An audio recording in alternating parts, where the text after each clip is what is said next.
to join us today for our initial guidance regarding implementation of 4333 requirement for students with special ed services to be awarded a regular diploma. My name is Kirsten Lane. I'm the Secondary Transition Program Facilitator with the Department of Education. And we're really fortunate today to have Ann Benshaw with us, who will be sharing the bulk of the information. We're also fortunate to have Barb Guy and Thomas May with us today, who will be able to contribute their expertise and guidance along the way as well. I want to introduce now to you Ann Benshaw. Hello, thank you for joining us today. For those of you who do not know me, I have over 38 years of experience as a teacher, consultant, and as a curriculum facilitator on administrative teams.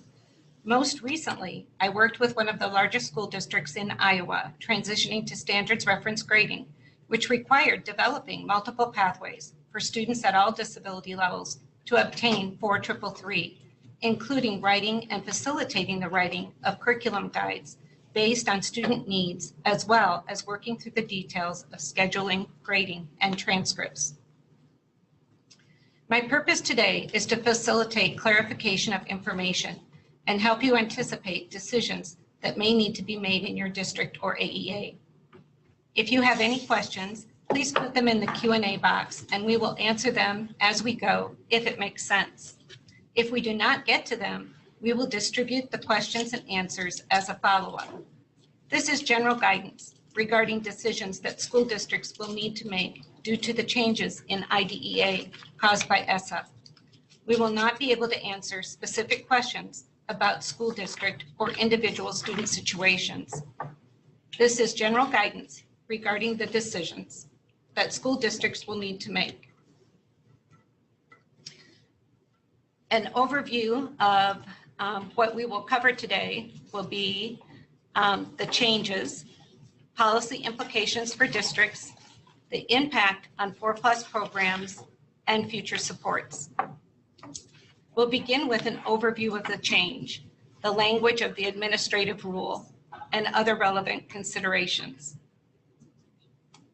The Iowa School Board of Education amended Iowa's special education rules to conform with ESSA-required language related to the graduation of individuals eligible for special education.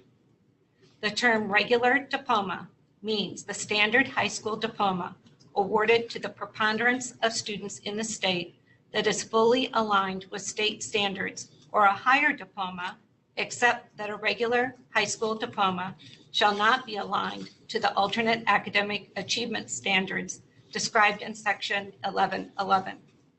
A regular high school diploma does not include a recognized equivalent of a diploma, such as a general education equivalency diploma, certificate of completion, certificate of attendance, or a similar lesser credential. A regular diploma includes 4 years of English, 3 years of math, 3 years of science, 3 years of social science, pronounced 4333, plus physical education. Beginning with the graduating class of 2022, starting with the current 2018 ninth grade cohort, a regular high school diploma may not be awarded based on IEP goal attainment alone.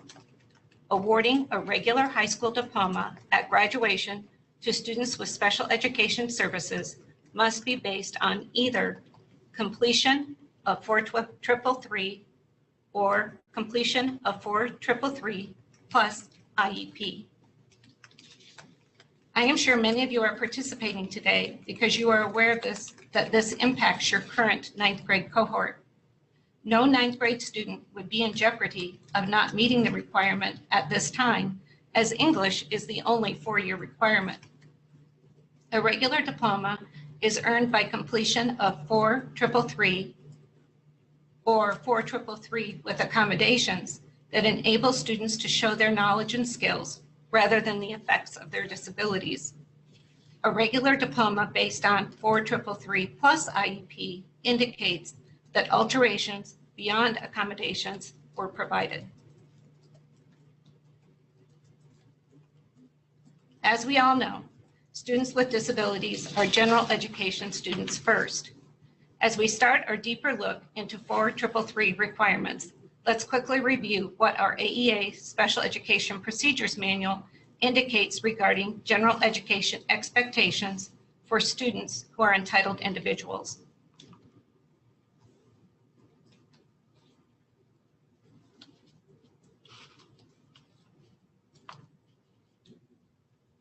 The expectation of general education is that all children will attain the educational standards of the local education agency. As we know, eligible individuals are, to the maximum extent appropriate, educated with children who are non-disabled. In order to meet these expectations and requirements, general education personnel, with assistance from special educational, instructional, and support personnel, participate in the development of an eligible individuals' individualized education program, and provide high-quality general education instruction, the activities and supports required of general education personnel in an eligible individual's IEP.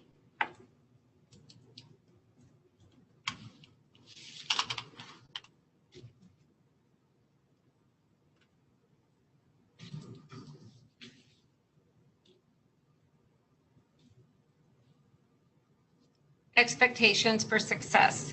It is the expectation that the majority of special education students will be able to meet the 4333 requirements when 3 conditions are in place. Taught by a licensed teacher, specially designed instruction is provided with fidelity, and accommodations are appropriate and implemented consistently. It's interesting to note that No Child Left Behind research indicated that 86.5% of students with disabilities should meet grade level standards. At this time, ESSA is indicating 97% when these 3 conditions are in place. It is the IEP team's responsibility, beginning in 8th grade, to develop a pathway to 4333 that meets each student's unique needs and results in a regular diploma. It is true that the IEP team determines the goals and instruction, but the local district is responsible to ensure the implementation. So all need to understand what SDI and targeted instruction match to a student looks like. Guidance for this can be found with the revised STI framework on the DE website.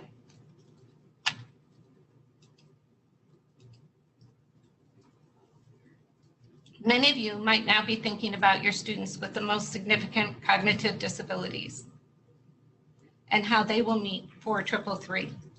Let's review what essential elements are and are not, as provided by Emily Thatcher. The Iowa Core essential elements are not a redefinition of Iowa Core standards. They are specific statements of knowledge and skills linked to grade level Iowa Core standards. The purpose of the Iowa Core essential elements is to build a bridge from the content in the Iowa Core standards to expectations for students with the most significant cognitive disabilities. The Iowa Core essential elements satisfy the requirement of the U.S. Department of Education that Iowa have alternate achievement standards for its students with significant cognitive disabilities that reflect high expectations and are clearly linked to grade level academic content standards.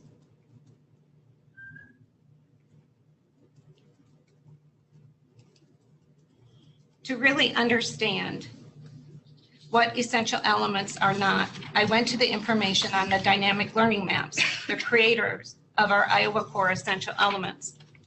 The essential elements are not replacements for Common Core state standards. No, nor are they downward extensions of the standards.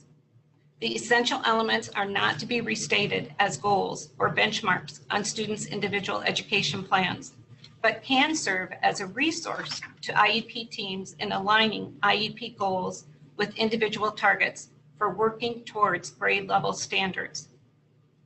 Students should learn to apply the academic skills they acquire in a meaningful, personally relevant, functional ways, but the essential elements do not address functional skills directly.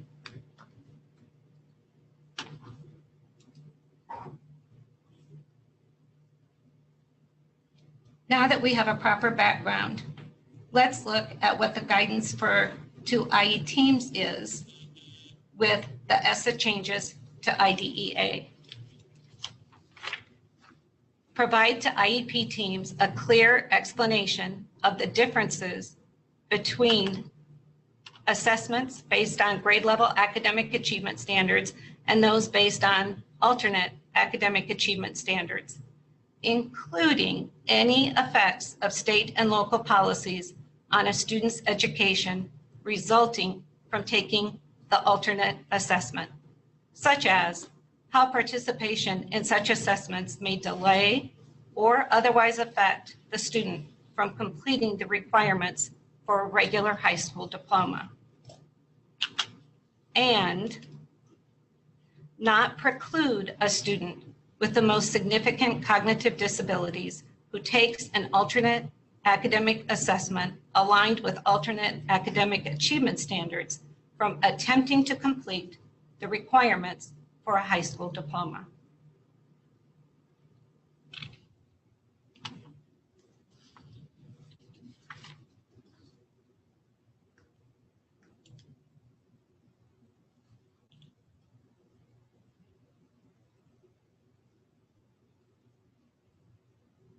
The reality for all students, not just students with IEPs, is that regardless of obtaining a high school diploma and what the diploma does or does not represent, the following is true.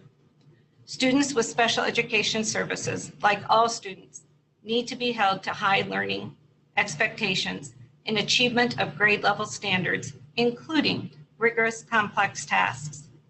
When students graduate from high school, their independent mastery of standards, especially related to independent skills, will have a major impact on opportunities for their future education and to obtain work. Achievement of post-secondary plans.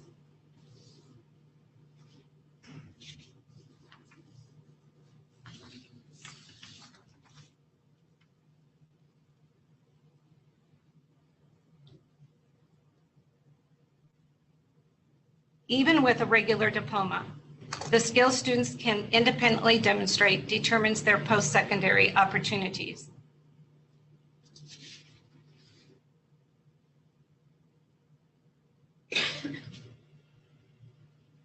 Examples would be a community college. Community college require the ALEKS math assessment and AccuPlacer for reading comprehension and sentence completion. If students do not score high enough on these assessments, they are offered 1 to 2 years of basic skills classes that they pay for, but are not eligible for college level credit.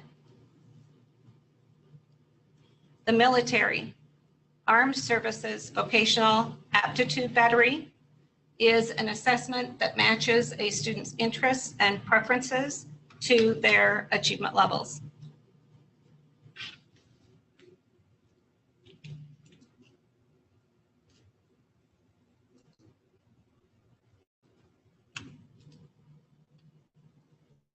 Iowa Regent universities require the ACT, and even with that, students on campus under supervision must take the ALEKS math assessment. Many colleges also require assessments of comprehension and written essays. General employment often requires the ACT work keys, formerly the National Career Readiness Certificate. This certifies work skills, which is based on students' academic skills at one of 4 levels, either a bronze, silver, gold, or platinum.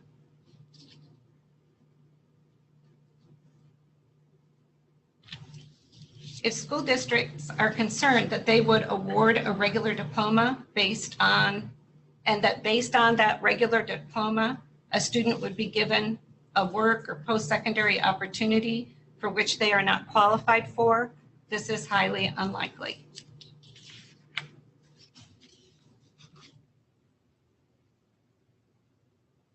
Interesting consideration that the largest number of jobs still available to students in the United States is with a high school diploma. We know that in Iowa, we're hearing about the gap between high school diplomas and skilled training. When reviewing research around No Child Left Behind, it was reported that 57 years ago, 73% of jobs were classified as unskilled, making these jobs more accessible without the need for post-secondary education or even a high school diploma in some cases. In 2002, 70% of jobs were skilled or professional jobs, requiring higher levels of education and training, substantiating that the shift to more education and training is real. Employment needs in your community are definitely a consideration in your post-secondary planning. Now we'll move to some district considerations with this policy change for policy formulation and implementation. And I want to just bring up a question that came up in the chat before we move on. Okay. It was mentioned that the classes need to be taught by a licensed teacher. And the question is, does that teacher have to be licensed in the content area, or could a special education teacher teach a social studies course if they weren't certified in social studies? The answer to that question is a little more complicated than a general answer because it depends on the level of instruction that the teacher is providing. So I think I would defer to looking at certifications for that, unless someone else in the room would like to answer that question. This is Thomas Mays. The general rule is that if a content area credit is going to be awarded, the content appropriately licensed and endorsed individual in that content area awards the credit in consultation with a special educator. There are some very narrow exceptions for children who take alternate assessment aligned to alternate academic achievement standards. But as a general rule, if an activity is going to count towards 4333, that activity needs to be designed, supervised in whole or in part by a appropriately licensed general educator or a special education teacher with that content area endorsement. So that the general rule is if it applies towards 4333, a general educator is awarding that credit, collaborating with the special educator to design and deliver. So reverse consultation would satisfy that requirement or not? If they're collaborating? If it meets the standards of collaboration for all purposes. Okay. Okay, did that answer the question? I believe so, but there is a follow-up. Speaking to that question, what teacher can give the credit about what about students who are in self-contained settings but not on alternate assessment? So that needs to be the certified content teacher. There'll be additional guidance coming out on that, just for like interesting or unusual cases of application. But just keep in mind that the general rule is content area endorsed teachers determine whether or not 4333 are met. Thank you. Now, 4333 doesn't do anything to change or affect the policies and procedures already around credit bearing, credit assignment, and qualified teachers, appropriate licensed teachers. So that's really outside of this policy change. It doesn't affect it. Doesn't affect it. Okay. All right. Let's look at the policy considerations. So this is a policy change. The 2018-2019 Iowa Public School Directory lists 336 school districts that will be impacted by this change and need to review their graduation policies to ensure 4333 is required to obtain their regular high school diploma and address policy formulation, policy implementation, and policy communication. School districts will retain decision-making authority. This will be a bigger and more challenging change for some school districts than others. School districts in Iowa obviously vary greatly in size, the number of students they serve, that are entitled for special education services, to name a few districts, or to name a few differences. Local school districts will set their graduation policies, however, would be wise to include their IEP teams who know students' needs best and consider other interested parties. School districts will set their graduation requirements for 4333. Iowa code does not identify specific courses. However, school districts may do this.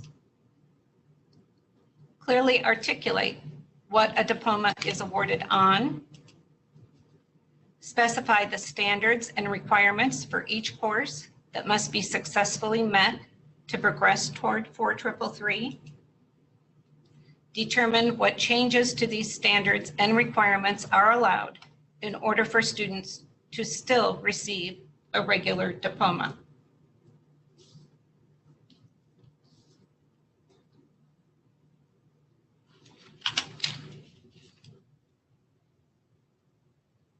When formulating policy, your school district might want to think about some of these things and determining if they're ready for the change.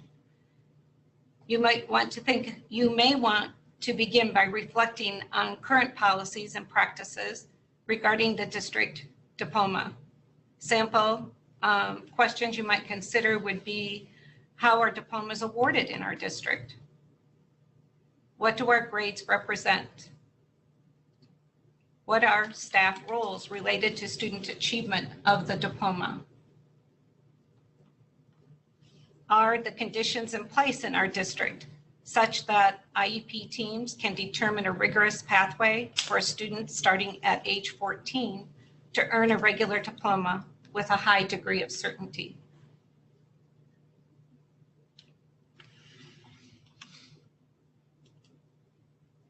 Based on your review, how big of a policy change is this for your district?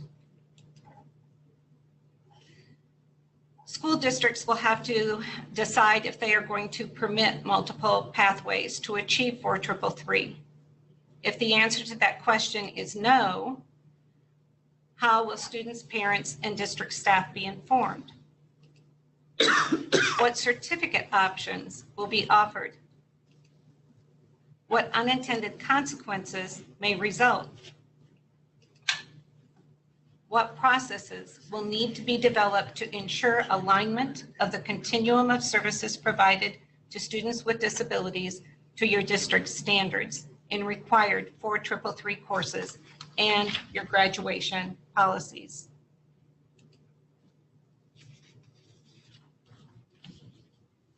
If the answer to this question is yes, what options and alterations will be permitted?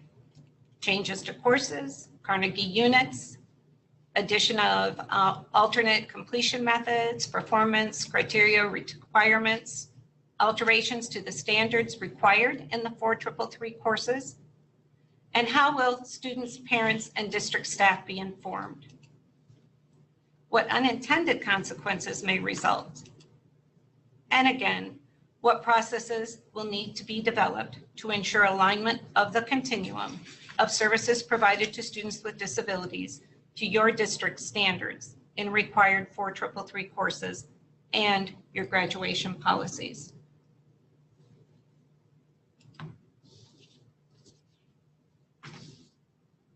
Options that are created for multiple pathways to 4333 need to be based on the needs of students in your school and will change semester to semester and year to year based on the students being served. Some students may have commonalities in their needs, and they may be served in a co-taught setting, or if beneficial to the student, in a self-contained class. These decisions will be made for each student on a course-by-course basis, at least annually, considering the courses of the student's four-year plan for the following semesters. This will be frequently revised based on a student's success or lack of success with courses on the pathway. One possible option is changes to course pathways. The district may allow changes to the courses required by the local school district for one or more 433 core area. An example of this might be math. Algebra 1 is the first math class at the high school level in the Iowa State required core. Many districts finish out their required math pathway with geometry and algebra 2.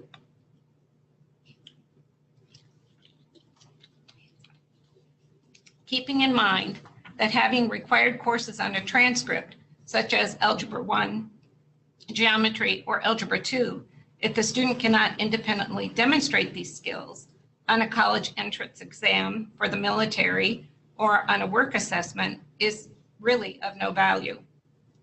The IEP team may find that a student who has been served in general education math classes through 8th grade has been coached in procedures and punches numbers into a calculator with no clue as to whether the solution is accurate. Knowing the student will have to independently demonstrate math skills, the team may decide that the student's core math and SDI should take a step back and focus on targeted instruction to help the student develop a conceptual understanding of math through manipulation, visualization, and representation, so that automaticity and independence at the individual student's highest level may occur. This decision may delay Algebra 1 to 11th or 12th grade, requesting the district to approve credit for the courses time spent providing SDI to help the student develop these skills. Altering a math pathway based on students' skill instruction could also impact science pathways. There are math requirements in the Common Core for conceptual physics and chemistry. If these are 2 of the 3 courses required by the district pathway, and the student has not completed the math requirement, typically Algebra 1, the student may need to take another state-accepted science class, such as earth or environmental science. Another option may be changes to course requirements. Allow alterations to the requirements, such as proficiency levels, genre, and demonstration of knowledge. Changes to course standards. Allow the identification of foundational standards or standards relevant to a student's post-secondary expectations. Change the number of standards. Allow a reduction in the number of standards in 1 or more courses.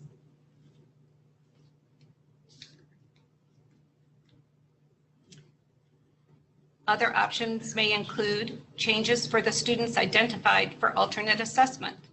So allow access to standards through the essential elements, or align standards that help the student focus on meaningful, personally relevant functional skills. It might be a change in the location of instruction. Allow students to demonstrate aligned standards through work experience within a school building or at job sites. Other policies and procedures that permit students to complete 433 requirements in unique and individualized manners.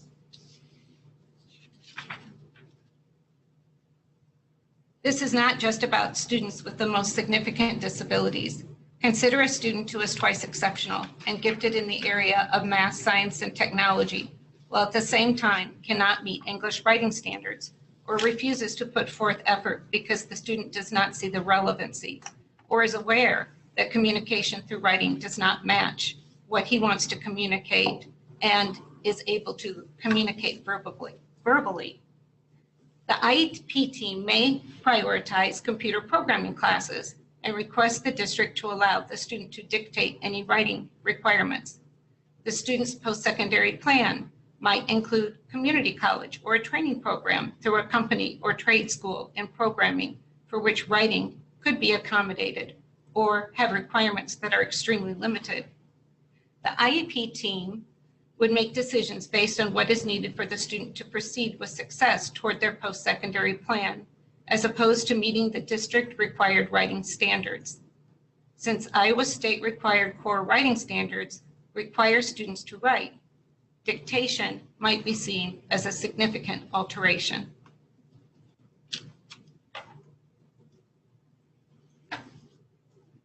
Districts will need to decide if they'll accept changes to Carnegie units for documenting 4333 achievement. Iowa Code uses the term years to define the amount of time a student will be engaged in learning core content standards for each subject. Having worked in and with high schools for most of my career designing pathways for students to a regular diploma, I understand the culture of high school and the community for students. The reality is that the majority of high school students will want their schedule to as closely resemble the schedule of their peers as possible. It may be that very few of your students are actually meeting the requirement with years as opposed to a Carnegie unit. The students may have more significant or unique disabilities, may be in a self-contained setting where the teacher sets the schedule for the day, not always in line with the school's bell schedule. Or the IEP team may prioritize time for SDI on goal areas as opposed to standards in science and social science that may not be as important for the student to achieve their post-secondary plan. Your district might think about if there's other ways that they will permit accomplishment of 4333. For example, an internship that addresses course standards, or taking 2 semesters to complete 1 math class and be given a year's credit for each of those. Anne, Yes. a question came in about students who take a multiple pathway. And the question is, would a student who takes a multiple pathway get a regular education diploma? And the answer to that is yes, if your district allows that. So it comes back to individual district policies, correct? Anything you would add to that? Exactly. And that's the purpose of this segment and raising the questions and the possibilities, because it is about what different local school districts will allow with the policy that they set for obtaining 4333. Would anyone else like to weigh in? Okay.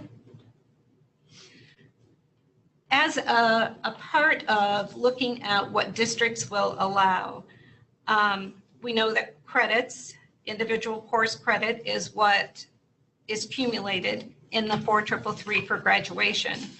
And it will be really important that IEP teams and parents and students understand what that course credit is made of. And so districts are going to have to clearly communicate that. Typically, it's one of 3 things. Is it about product, achievement of the standards or clearly articulated adaptations and goals in the IEP? Is it about process, effort, behavior, timeliness, attendance? Or is it about progress, improvement since the last performance assessment? And for the district, who's making this decision? Is this a district level decision? Is it a school by school decision? Is it a teacher decision? Is it a combination of all 3 of these things? One of the things that needs to be for people to keep in mind is that including teacher pleasing behaviors and improvement in a grade creates many inconsistencies in grading practices and makes it difficult for teachers to communicate what the grade represents. And as a result of that, for IEP teams to use that information for post-secondary planning. Research indicates that student motivation is highest when students know where their skills are and clearly see the alignment of what they are expected to know, understand, and do aligned to the standards expected of all students.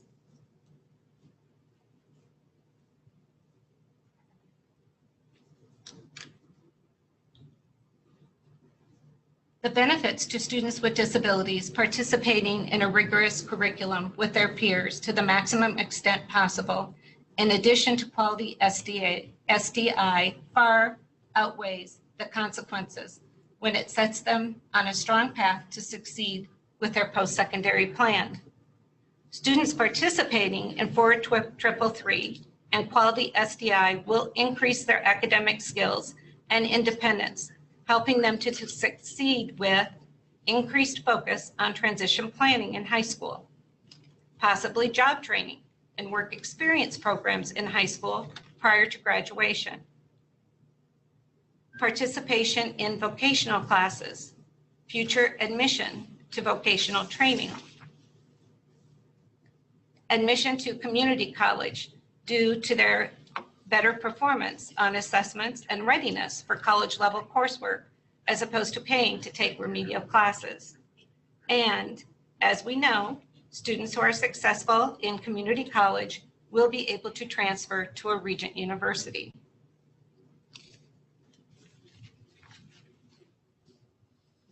There are some possible consequences to completing 4-3-3 with alterations. When course standards and requirements have been altered or modified, a Regent university will not count that class for inclusion in the admission index. Many Iowa school districts have dropped other requirements for the Regent University admission index, such as class rank, due to the inequities that are created within the high school. Eliminating the requirements has allowed some high schools to encourage universities to look more closely at individual student aptitude and accomplishments. NCAA flatly does not recognize a course in 4-3-3 if it has been altered or modified in any way from what the high school requires for graduation. Keep in mind that a student who is successful at a community college for even 1 year may transfer to a Regent university in Iowa. There are also some possible unintended consequences of not offering multiple pathways to a regular diploma. The district may not be able to ensure that students with special education services have the opportunity to engage in an appropriate level of rigor in all 4-3-3 courses required. Teachers and administrators may have difficulty clearly communicating with parents about what their child knows, understands, and can do in relation to the 4-3-3 course credit. There may be inequitable access to a regular diploma. The district may issue a larger number of certificates. Dropout rates for the district may increase. Graduation rates for the district may decline. Boundaries set to achieve a regular diploma may be arbitrary and rigid.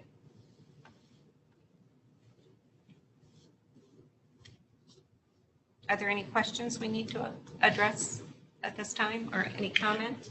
There are a couple of folks who have asked about sample policies, and if the Department of Education would provide sample policies for school boards to consider. And that really hasn't been the role of the Department of Education. It's really a school board role. And I would just suggest that you work maybe with the Iowa Association of School Boards on possible policies or ways to approach this.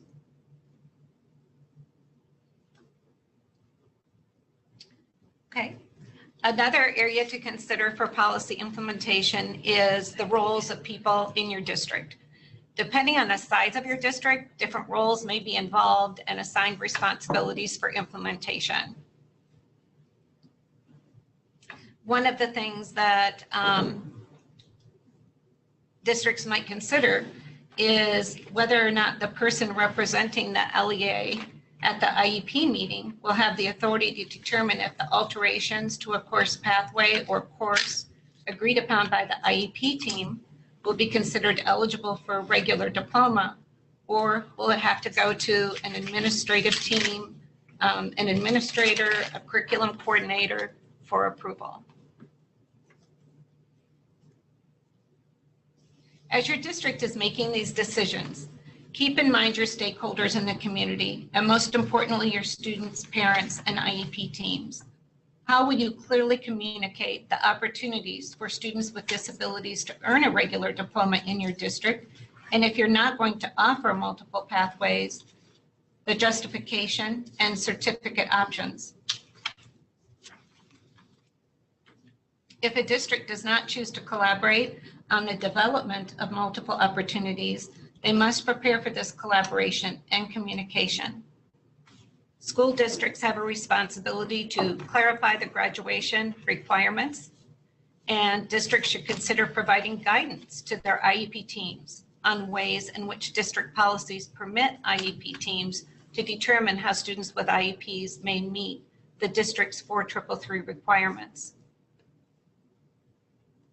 IEP teams, on the other hand, have a responsibility beginning when students are in 8th grade to develop the course of study and a 4-year plan that results in the student earning a regular diploma. At the same time, students and parents have a responsibility to clarify the students' post-secondary goals.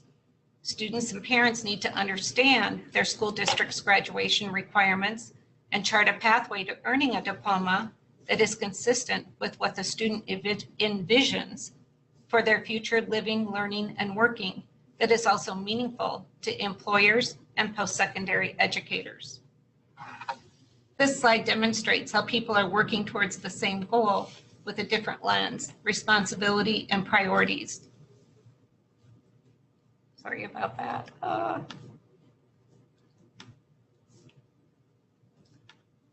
apologize for that. A school district might possibly prioritize all students meeting the 4333 requirements.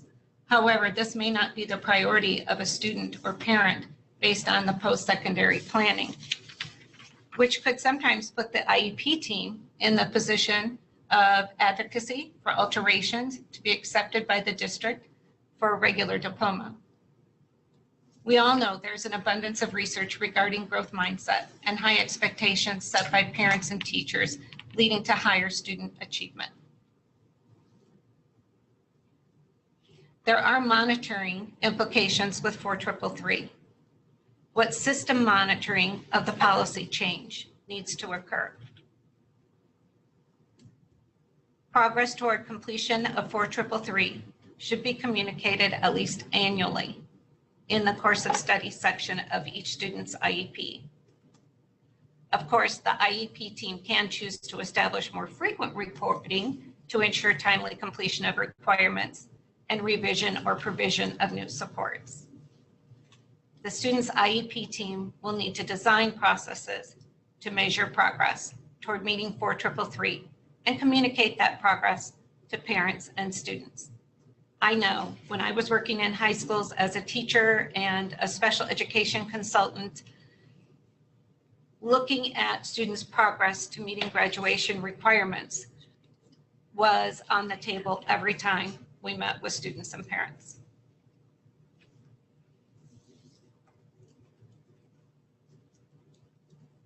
IEP teams will need to think about these questions for each of their students.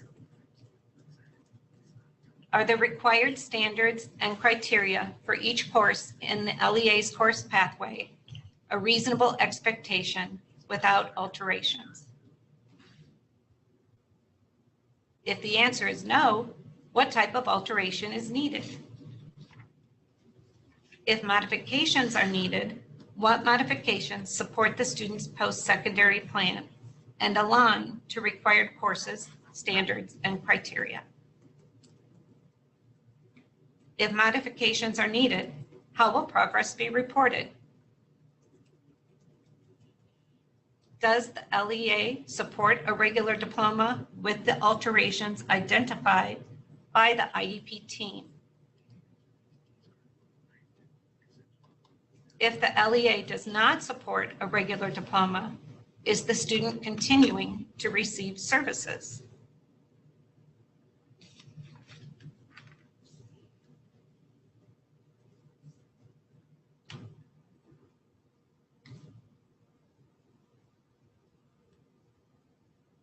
Certificates may still be offered to students who do not meet 4333. A regular diploma cannot be awarded.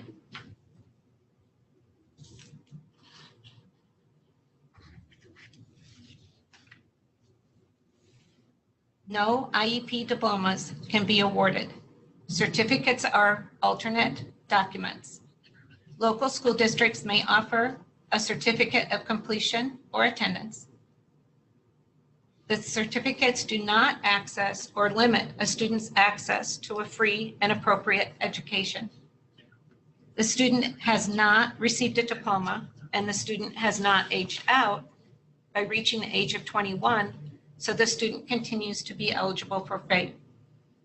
The IEP team determines what constitutes FAPE for each student based on unique needs of that student. Students who have an identified need are eligible for FAPE until age 21. A student may use this time to continue to work towards meeting 4333 requirements. Students receiving a certificate do count against the district's graduation rate.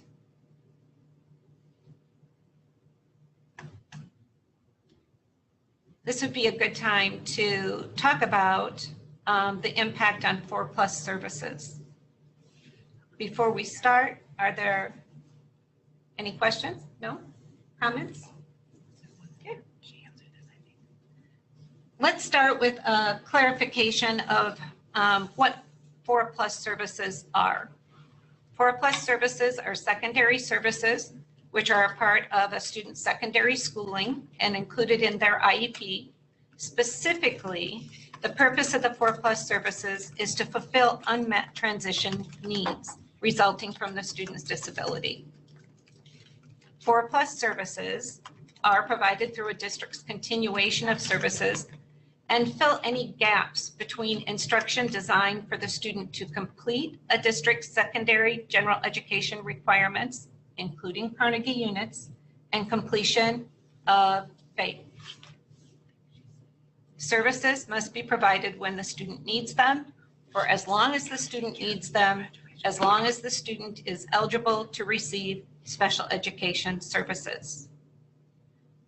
So, a little bit more succinctly, 4+ services are secondary services included in a student's IEP, services provided to fulfill unmet transition needs, individualized as determined by the IEP team, the responsibility of the local school district, provided as a part of the district's continuum of services, and provided when the student needs them, for as long as the student needs them, for as long as the student is eligible to receive special education services.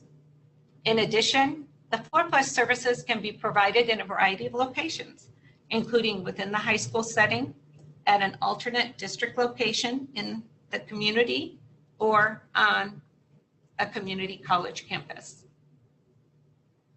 The LEA continues to have responsibility for the IEP. The IEP team develops the IEP, includes goals, and ensures FAPE, and the student cannot have graduated. Students in 4+ programs can still graduate with a regular diploma plus IEP. It's possible that districts will have some additional financial implications. Oftentimes, it is true that students that attend 4+ services are level 3, but that's not always the case. Sometimes the students are level 1 students. It's not appropriate to change the IEP to match the program. It's not appropriate to change a student's weighting based on the service costs of that program. And it is the responsibility of the district to provide transportation unless the student is open enrolled. For more guidance, I would direct you to the Guidance on 4+ Services webinar from February 8th, 2017.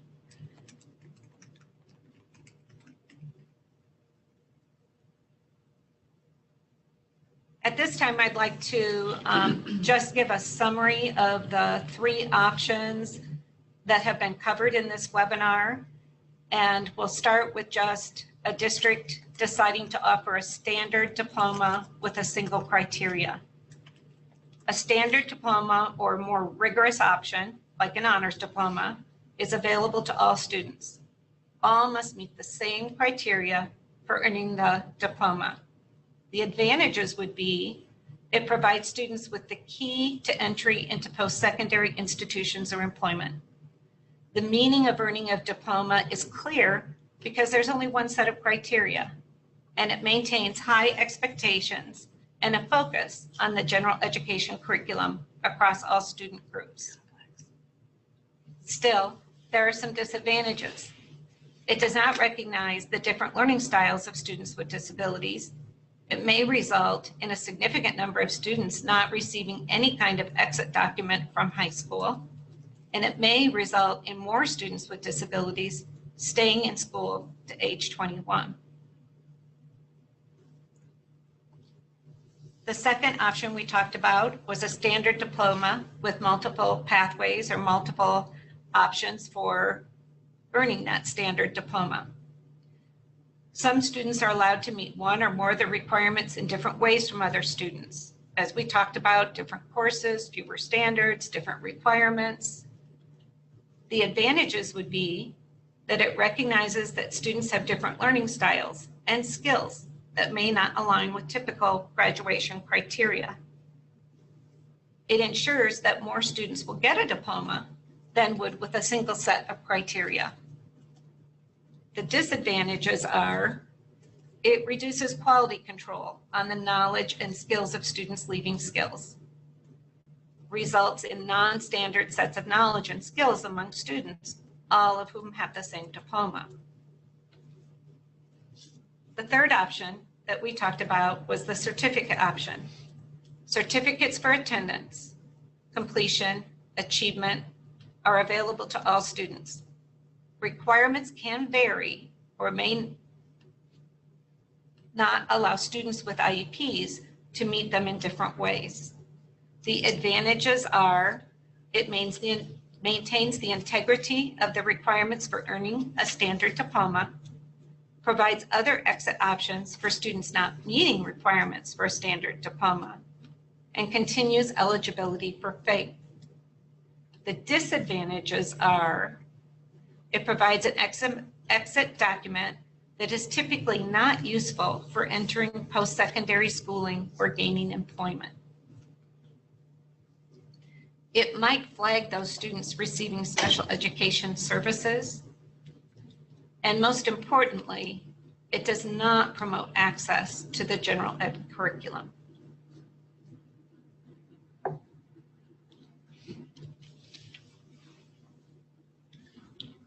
Do we have any questions or comments about the options that we've covered today?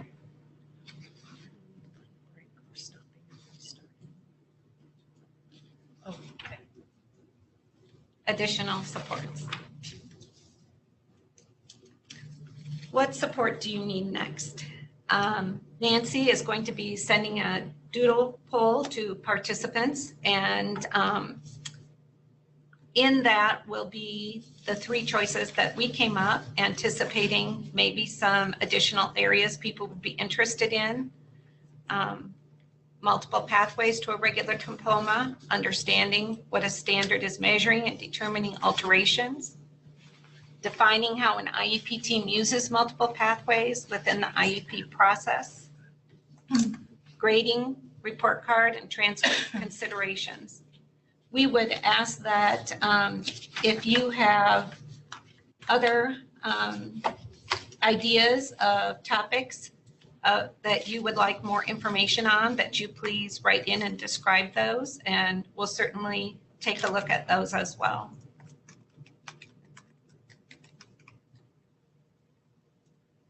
We've not had very many questions or comments today. I want to invite people to email either Kirsten Lane or myself. Here's our contact information. If you have questions after today, if we can't answer them, we will make sure that we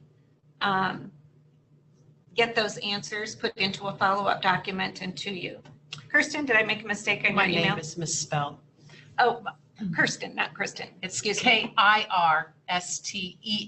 Lane 3107 at gmail.com. So KIRSTEN LANE 3107 at gmail.com. Okay. Chat. Oh, Nancy just put that in the chat as well. Okay, thank you. Okay, that was a terrible mistake on my part. I'm sorry about that, Kirsten. I know better than that. No worries. Okay, any other final comments? There's a couple questions in there. Okay, couple of questions, Ann. Okay, So the question is, students with significant disabilities, can they still receive a regular diploma? they can still receive a regular diploma because think about some of those options we looked at. There's not a requirement for a Carnegie unit. Just because they take alternate assessment, it should not preclude them from attempting to work towards 4.333. And so that will really come down to a district decision made by a local school district in terms of what they will allow and they will not allow. And how does a certificate of completion or certificate of attendance affect a school's graduation rate? It doesn't count into their graduation rate, so it adversely affects their graduation rate. It does not count toward dropout, but it does not, right? Yes, it does not count toward their dropout. It does not count as a dropout, but it also does not count as a graduate. Right, right. Okay.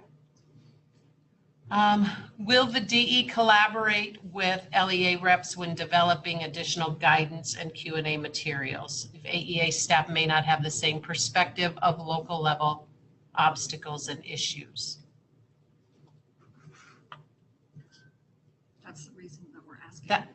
Oh, go ahead, Barb. Right, you're gonna, Oh. and that's why you're asking for what they need, what they want. Yeah, let us know what additional supports you need, what kind of guidance you need. We will be providing additional webinars if needed, or follow-up supports with the AEAs as they're working through this with local districts. So yes, let us know what you need.